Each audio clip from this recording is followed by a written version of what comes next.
गांव के छोटे से घर में जन्मे अमन का सपना था एक बड़ा आदमी बनना, कुछ ऐसा करना जिससे उसका नाम हो। लेकिन गरीबी और कठिनाइयों ने उसके रास्ते को हमेशा कठिन बना दिया।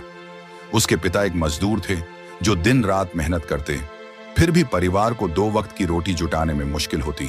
अमन पढ़ाई में अच्छा था, लेकिन जब वह 10वीं में था तो घर की हालत इतनी खराब हो गई कि उसके पिता ने कह दिया, बेटा अब तुझे भी काम करना होगा, वरना हम भूखे मर जाएंगे। अमन के सपनों को जैसे किसी ने कुचल दिया हो, लेकिन उसने हार नहीं मानी। दिन में वह खेतों में मजदूरी करता और रात में लालटेन की रोशनी में पढ़ाई। उसके शिक्षक शर्मा सर उसकी मेहनत को देखकर हमेशा कहते, अमन, मेहनत करने वालों की कभी हार नहीं होती। शर्मा सर ने अमन की मदद के लिए उसे किताबें दी और गांव के अन्य लोगों से भी कहा कि अगर कोई उसकी मदद कर सके तो करे। अमन की मेहनत रंग लाई और उसने अच्छे अंकों से 10वीं पास कर ली, लेकिन आगे की पढ़ाई के लिए पैसे नहीं थे। गांव में कॉलेज नहीं था और शहर जाने के लिए किराया तक नहीं था। अमन ने एक बार फिर हिम्मत नहीं हारी। उसने गांव के ही एक छोटे से होटल में बर्तन धोने का काम शुरू कर दिया। सुबह वह होटल में काम करता, फिर कॉलेज जाता और रात में पढ़ाई करता। लोग उसका मजाक उड़ाते, अरे तू बड़ा आदमी बनने चला है, बर्तन धोकर कोई अफसर नहीं बनता।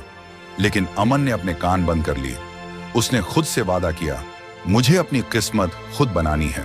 धीरे धीरे अमन ने अपनी पढ़ाई पूरी की और एक सरकारी परीक्षा में बैठा। परीक्षा कठिन थी, लेकिन उसने कड़ी मेहनत की थी। जब रिजल्ट आया तो उसकी आंखों में आंसू थे, खुशी के आंसू। वह परीक्षा में पास हो गया था और उसे सरकारी नौकरी मिल गई थी। पूरा गांव चकित था। जो लोग उसका मजाक उड़ाते थे वही अब उसे बधाई दे रहे थे। उसके माता पिता की आंखों में गर्व था। अमन ने यहीं नहीं रुका। उसने गांव के बच्चों की मदद के लिए एक छोटी लाइब्रेरी खोली, जहां कोई भी आकर पढ़ सकता था। उसने गांव के गरीब बच्चों को शिक्षा दिलाने का बीड़ा उठाया। अब वही गांव जहां अमन का मजाक उड़ाया गया था, उसे एक प्रेरणा के रूप में देखता था। अमन की कहानी हमें सिखाती है कि मुश्किलें आएंगी, लोग ताने मारेंगे, हालात हमारे खिलाफ होंगे, लेकिन अगर हम मेहनत और हौसले से आगे बढ़ें तो कोई भी ताकत हमें रोक नहीं सकती।